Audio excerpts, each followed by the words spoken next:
छोटी सी गौरैया का श्री कृष्ण पर विश्वास प्रेरक कहानी।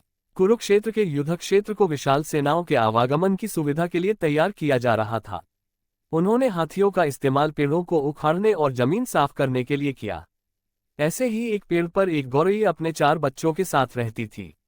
जब उस पेड़ को उखाड़ा जा रहा था तो उसका घोंसला जमीन पर गिर गया, लेकिन चमत्कारी रूप से उसकी संतानें अनहोनी से बच गई। लेकिन वो अभी बहुत छोटे होने के कारण उड़ने में असमर्थ थे। कमजोर और भयभीत गौरैया मदद के लिए इधर उधर देखती रही। तभी उसने कृष्ण को अर्जुन के साथ वहां आते देखा। वे युद्ध के मैदान की जांच करने और युद्ध की शुरुआत से पहले जीतने की रणनीति तैयार करने के लिए वहां गए थे।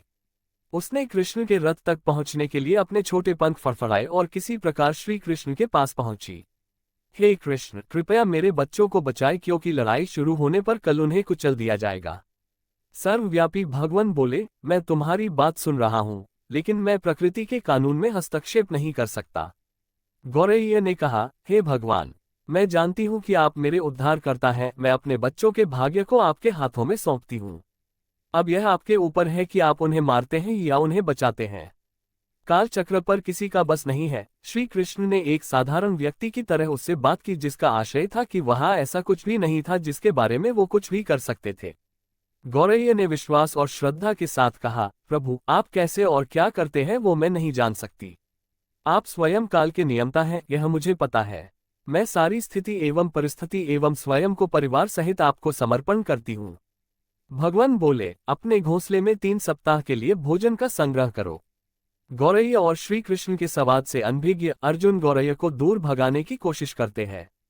गौरैया ने अपने पंखों को कुछ मिनटों के लिए फुलाया और फिर अपने घोंसले में वापस चली गई। 2 दिन बाद शंख के उद्घोष से युद्ध शुरू होने की घोषणा की गई। कृष्ण ने अर्जुन से कहा कि अपने धनुष और बाण मुझे दो।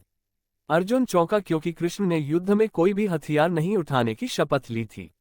इसके अतिरिक्त अर्जुन का मानना था कि वही सबसे अच्छा धनुर्धर है। मुझे आज्ञा दें भगवान, अर्जुन ने दृढ़ विश्वास के साथ कहा, मेरे तीरों के लिए कुछ भी अभेद्य नहीं है। चुपचाप अर्जुन से धनुष लेकर कृष्ण ने एक हाथी को निशाना बनाया। लेकिन हाथी को मार के नीचे गिराने के बजाय तीर हाथी के गले की घंटी में जा टकराया और एक चिंगारी सी उड़ गई। अर्जुन ये देखकर अपनी हंसी नहीं रोक पाए कि कृष्ण एक आसान सा निशान चूक गए। क्या मैं प्रयास करूं? उसने स्वयं को प्रस्तुत किया। उसकी प्रतिक्रिया को नजरअंदाज करते हुए कृष्ण ने उन्हें धनुष वापस दिया और कहा कि कोई और कार्रवाई आवश्यक नहीं है। लेकिन केशव, आपने हाथी को क्यों तीर मारा? अर्जुन ने पूछा। क्योंकि इस हाथी ने उस गौरैया के आश्रय उसके घोंसले को, जो कि एक पेड़ पर था, उसको गिरा दिया था।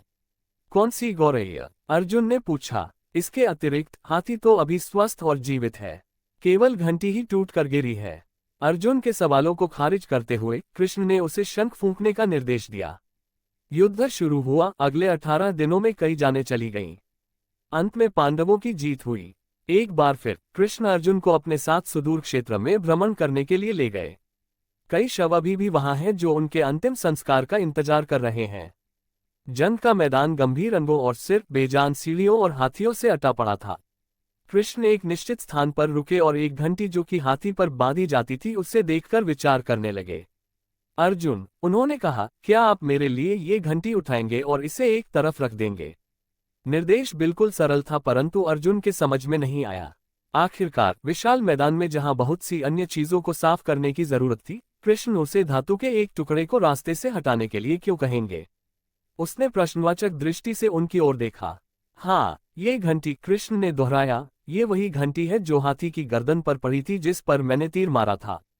अर्जुन बिना किसी और सवाल के भारी घंटी उठाने के लिए नीचे झुका। जैसे ही उन्होंने इसे उठाया, उसकी हमेशा के लिए जैसे दुनिया बदल गई। 1, 2, 3, 4 और 5, 4 युवा पक्षियों और उसके बाद एक गौरैया उस घंटी के नीचे से निकले।